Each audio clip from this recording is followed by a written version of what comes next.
Good morning, everybody. Now I'm going to talk about this new autoantibody specificity, the anti-pentraxin-3 antibodies in development of lupus nephritis in a well model of lupus-like nephritis, the New Zealand black, New Zealand white mice. Data from our previous observation have shown that anti-pentraxin-3 antibodies are more prevalent in lupus patients when compared to patients affected with other connective tissue diseases or early controls.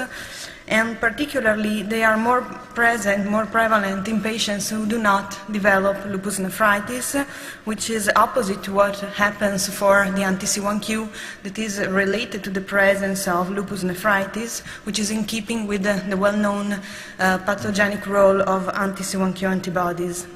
Accordingly, lupus nephritis tends to develop less frequently in patients displaying the anti-pentraxin-3 antibodies, regardless of the presence of anti-C1q. So, just to refresh, I would like to remind you what pentraxin-3 is.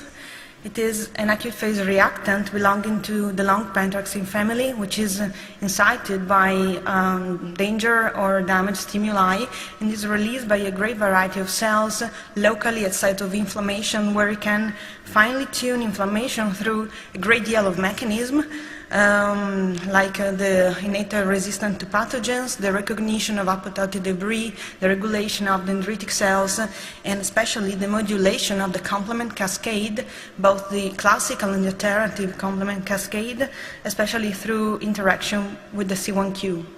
Indeed, pentraxin-3 can both enhance or dampen complement activation through interaction with the C1q.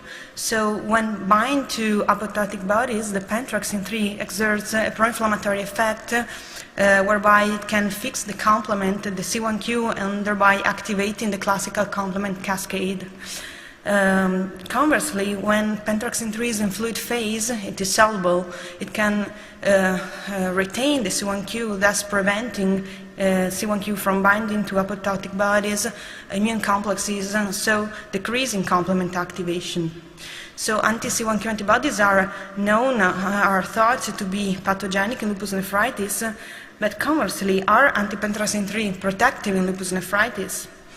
To verify this hypothesis, we worked on a well-characterized model of lupus nephritis, which are the New Zealand black, New Zealand white mice that were divided into three groups and injected subcutaneously with pentraxin-3, alum, or PBS.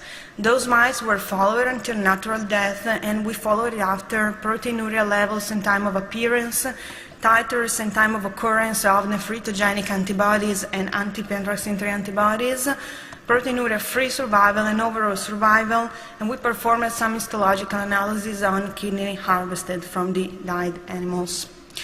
So, anti-pentraxin-3 antibodies were developed only by the mice injected with the pentraxin-3 and followed a vaccine-like course.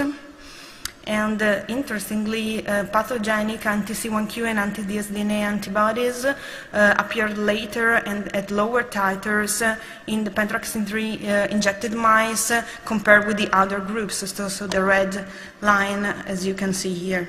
Accordingly, both proteinuria-free and overall survival rates were significantly higher and longer in pentraxin-3 injected mice compared with the other groups.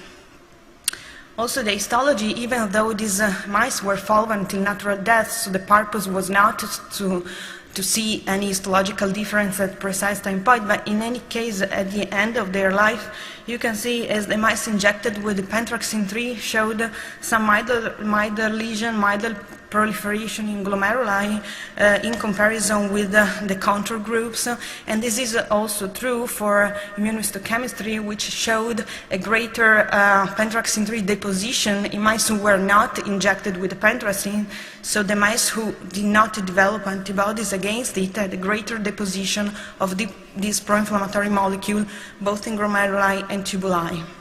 So in summary, what we can learn from these observations that in humans, the arrangement of anti-C1q and anti-pentraxin-3 antibodies may predict in some way, may be related to development of lupus nephritis.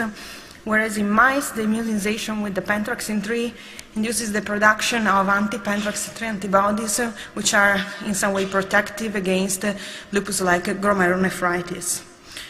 So, in conclusion, the autoantibody balance lupus nephritis includes some pathogenic initiating autoantibodies, some of which the best characterized are the anti-dsDNA and anti-nucleosome, and also includes some autoantibodies involving the progression or hindrance of lupus nephritis, among which the pentraxin 3, the anti-pentraxin 3 are emerging and deserve further attention. So I thank you, and I would like to remind you not to miss the 10th European Lupus meeting, which will be held in Venice in October. The abstract submission deadline is approaching, so hurry up. Thank you to everybody and to my chief colleagues.